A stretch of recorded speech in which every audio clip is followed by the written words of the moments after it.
Ah, there you are. I apologize for calling you in so suddenly. Please, sit. There is a matter I would like to discuss with you. I believe I've told you this before, but it is my responsibility to aid the Archbishop in all her duties. Spiritual instruction, ceremony oversight, donation management, all of the Church's many administrative tasks. I oversee not only the priesthood, but also the Knights of Seiros and the Officers' Academy.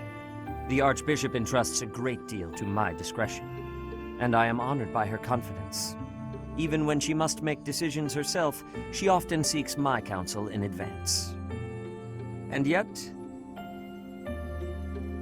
your appointment to a teaching position at the Officers' Academy was a complete surprise to me.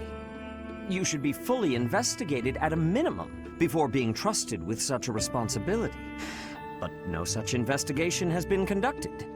I know you are skilled in war and in matters of strategy, but beyond that, I know next to nothing about you.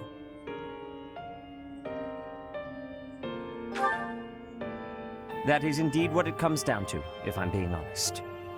Please understand that I mean no offense. First, I would like to know just how much you know about yourself. You are the child of Geralt Eisner, correct?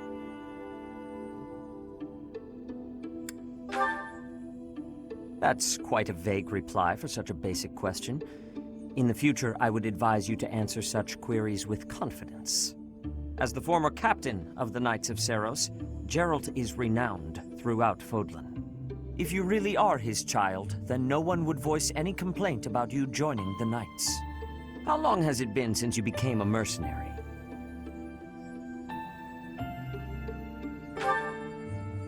Given your youth, that hardly seems likely.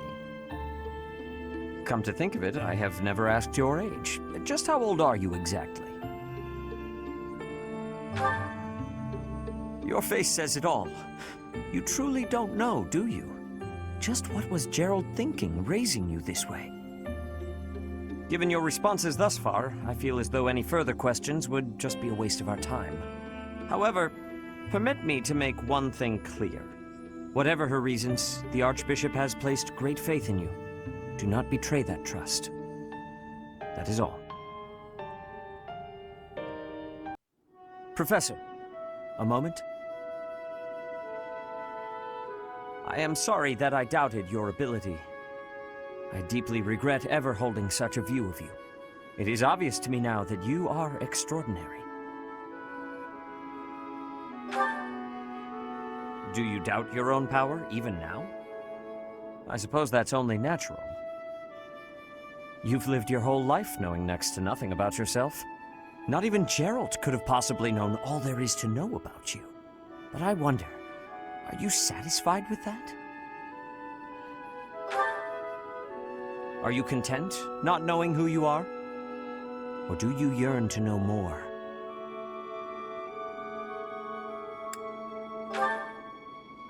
But you cannot go on not knowing, can you?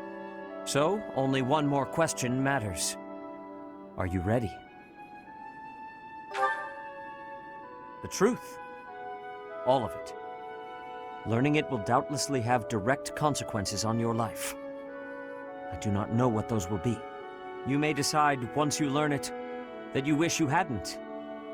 But even if you have such regrets, you will never be able to return to ignorance. So, are you ready to know the truth? I see. That is what I wish to hear. The Archbishop continues to put her faith in you, and so you will continue to have my aid.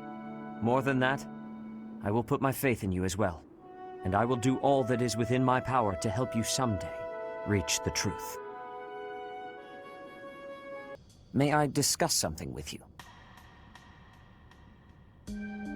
I promised to help you find the truth of who you are, but I'm afraid it's not that simple.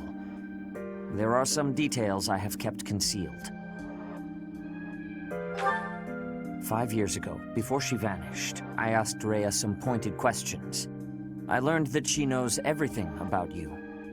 No, that is understating it. Rhea is responsible for your existence. I could explain to you here and now what fragments of knowledge I was able to pry from Rhea.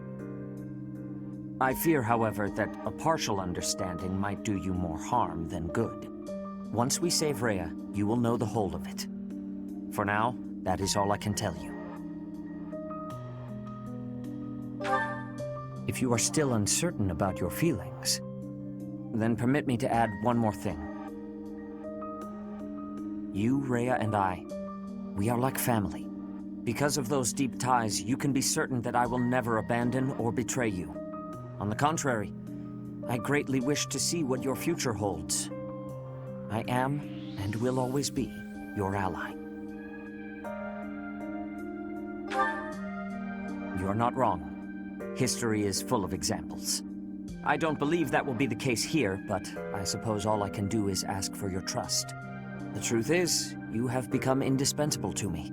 And that is true quite independently of whether I see eye to eye with Rhea, or even whether we are friends. After this war is over, where I go and what I do will depend wholly on you. I am still trying to figure that out myself. Perhaps it is just that I find you so fascinating that I cannot bring myself to leave your side. I dislike a one-sided conversation, but in this case, I am afraid I had no choice. Our future is yours to determine.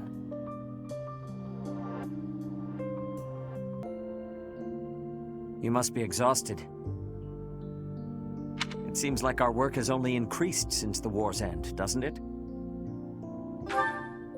I'm afraid that will not do, Archbishop. We are in the process of forging a new age. As the heir to the power of Seteth, it is your duty to lead the people of Fodlan. Rhea has entrusted the Church of Seiros to you. You must have agreed to that, yes? All of Fodlan, noble and commoner alike, is watching your every move. You cannot abandon your post now. The people would feel betrayed. Rhea imparted this role to you, and you are the only one who can fulfill it and accomplish all that must be done. Do you think anyone will permit you to shrink from this noble duty? I am sworn to help you as best I can. That sometimes requires brutal honesty. Believe me, I am just as overburdened as you. But I will not abandon this. Where you go, I follow.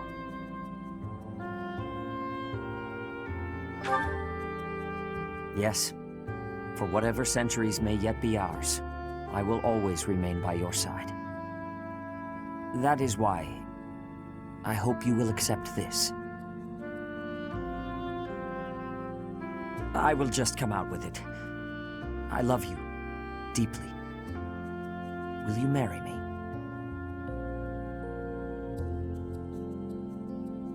Since I have already tied my fate to yours, I could not help but imagine how lovely it would be to exchange wedding vows with you. But there is one thing I want to make sure you understand beyond any doubt. I'm not proposing to you out of a sense of duty, nor a desire to perpetuate our bloodline. I want this because I am in love with you. I cannot conceive of a world without you in it. If you feel the same, will you do me the honor of joining your life with mine? You will.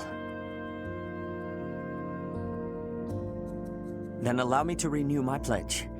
From this day forward, I will always be at your side. Through good or ill fortune. Through the greatest of joys and the worst of woes. No matter how daunting the task, I will be there. However, we must always remember our duty to the people, even if it is at the expense of our happiness. We should wait to announce our marriage until Fodlan's stability is restored. And with the thought of that day in mind, we must now return to our work.